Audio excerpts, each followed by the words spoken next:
Hey guys, Steve here. Today we got to look at the new Legendary tier Japanese Destroyer Shimakaze. We got Hellsinger for the commander build. I call him Abe.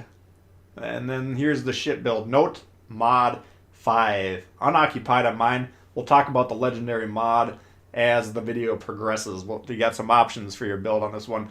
But in terms of commander build, if you don't have Hellsinger, you don't have Abe, Tanaka's the closest analog. You're just not going to have Twist and Track in slot 3. Improves the turret traverse, but more importantly gives you the half moon radio position locator, which will show you the rough position of the closest ship to you. If you want that perk, you do have it on Kurita as an option.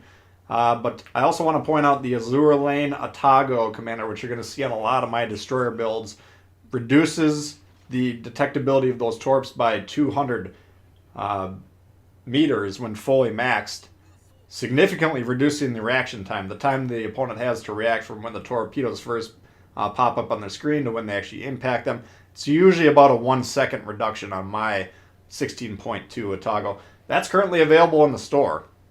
So I think you have to actually buy the crates, so it might get a little expensive, but I know some of you guys are kicking yourself for not getting that commander. Should be able to get it right now if you're interested. And I think those are the gold crates if you look at the store. Anyway, what's going on with the Shimakaze? Typical Japanese destroyer guns. We got 3x2s, nothing to write home about. 7.2 reload, 10.7 range. Speed, pretty good. We got 40.6 compared to 43 on the Kaba. But compared to the rest of the tier 7s that we have available, faster than all of them except for the French and the Russians on my builds. So rudder shift, we got 3 compared to 10 on the Kaba. Ooh. Much improved there. My detection on this one, currently 5.1.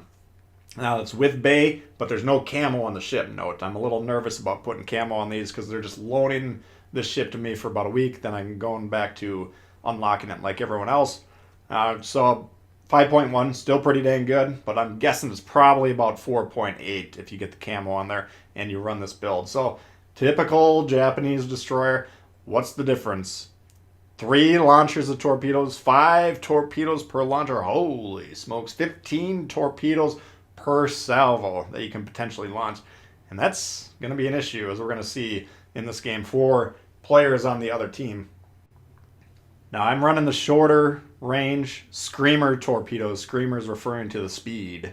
And also the sound that your opponents will make when they start getting blasted by these torps. But compared to the Yudachi, we get the same speed in the water, 80 knots on the Screamer build, but we get an extra kilometer of range, 8 kilometers compared to 7 on that one, and 8 torpedoes on the Yudachi, 15 on the Shimakaze. So as we're going to see repeatedly, this is going to be very hard to dodge.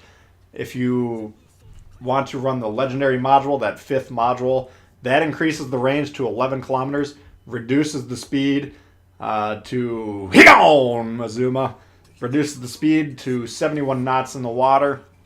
Reaction time adds about 0.5 seconds. I got 7.69 seconds reaction time on this Screamer build. 8.13 if I put the longer range torpedoes on there. Reload shoots way up. I got 95.6 seconds on this reload. And if you use the longer range torps, it goes up to 111 seconds. 111.7 seconds actually. Now you do get about 2.5k more damage per torpedo strike with the longer range torpedoes. So as a balancing factor, they hit harder, but these already hit really hard. These hit just as hard as the regular Yudachi torpedoes, 21,367 damage on this particular build. So you don't want to get hit by these. The problem is you're going to get hit by a lot of them. So the name of the game here, if you're playing Legendary tier, you need to be shooting destroyers. You need to be shooting destroyers at every tier. But if you're playing Legendary destroyers, I don't want you to be saying to yourself, I can't hit them, or I can't be bothered to shoot at them, because that's inappropriate. You should be playing tier 3 if that's the attitude. If you're going to let this thing alive, it will kill you. It's extremely dangerous, and you're going to have major problems dealing with it. So whenever Shimakaze pops up on the screen, everyone on the team needs to shoot at it. Jumping into this game here, what's going on? You can see our team conceded C for what seems like an inexplicable reason, but you'll note on the map here, all the blue ships are tending towards one position. Now you're saying to yourself, why would they all sail there? We've already captured that position. There's no red ships over here. There's no reason for everyone on the blue team to come to this position. What you're not seeing on the map is there's a major gravitational influence there. It's actually a black hole located, it's a rip in the fabric of space-time itself. So our ships, they're not trying to come over here. They're just being pulled in by that huge gravitational force. Luckily, we're the small ship. We're the only destroyer on our team, so we can escape that. But we're going to pull forward here. We're going to get on this cap, because right now we got 2 caps. They got 2 caps. They still got a destroyer, but we've killed one of their destroyers. So we got 1 per side. Now take a look at this launch on the Grover. All right, we launched one right in the indicator. And then, you know, due to the mobility issues of that ship, we do about a half indicator on each side. So we got a very relatively tight spread. This guy's going to experience, you know, he's going to refer to these torps as the screamers, but it's going to be because of the sound that he's yelling in his living room when these things hit him. Unfortunately, once we blast this guy, he's going to have a little bit of health left, and nobody on my team is actually going to be in position to hit this guy. They're all pulled behind that island. They can't actually fire at this guy, so we get him really low there, and we're taking a little bit of a risk. We're on the cap. We're trying to convert this into our team's possession, taking away a source of income from the red team, adding it to our own source of income here, which would be a major swing. But we're going to kind of play a little bit of risky here, because the Grover, we ticked him off. That's for sure. You know, we just dropped his health by about 90%. He's figuring I'm going down anyways. I want to kill that son of a gun that's on the cap. He knows we're here, and he's going to deploy his sonar, and we're kind of desperately calling for the team. Shoot this guy. You know, if you got 1 destroyer on your team and he's under a major threat, you probably want to shoot the ship that's threatening him. But alas, our teammates don't subscribe to our theories. So once the cap's cleared, we gun it, and we get out of there as quick as possible. And we almost go down here. This was kind of a high-risk play. I did want to take that cap, though, because we want to win on score in domination mode, or at least have that as an option. If the score gets out of control for the other team's favor, then you're forced to win on kills, which we probably would be able to do in this game since we have such a huge lead to begin with. But it's always better for your win rates perspective to keep all the options of winning available. Anyway, finally, one of our teammates does break free of that gravitational influence just enough to get a line of shot or a line of fire on that guy. Goes ahead, blasts him, and now we got options here. You can see they killed the destroyer that was trying to capture our south cap, and this Grover here, he's the closest one threatening these caps. We have 3 caps under our control. We want to maintain that as long as possible. This guy is kind of the closest threat. We also have radar cruisers to the southeast. Now, we don't need to be pushing into those guys. They'll kick the crap out of us, and that would make no sense. So this is Grover here. We're about to demonstrate the full power of this battle station to this guy, and it's devastated. You know, this is going to be a problem until the carriers come around for the battleships, and frankly, the teams that are unwilling to protect themselves from these threats.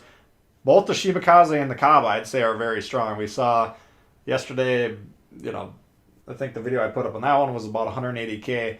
This one, we're going to get about just shy of 200k, and about 2 or 3 weeks into a lot of players having the ship, I think the damage record on the Shimakaze will probably be about 450 to 500k, because there's going to be players that are just zooming around the back line. You know, you got all these battleships currently that sit in the back doing nothing except for looking at the game through the binoculars, and this is going to be prime target for these destroyers to just go ahead and nuke all of them. So until the gameplay itself, the tactics and strategy improves at legendary tier, I think the Shima is just going to run roughshod over the players that are sitting in the back here. Here's the second hit-on of the game as we nuke the Grover. So anyway, it is what it is.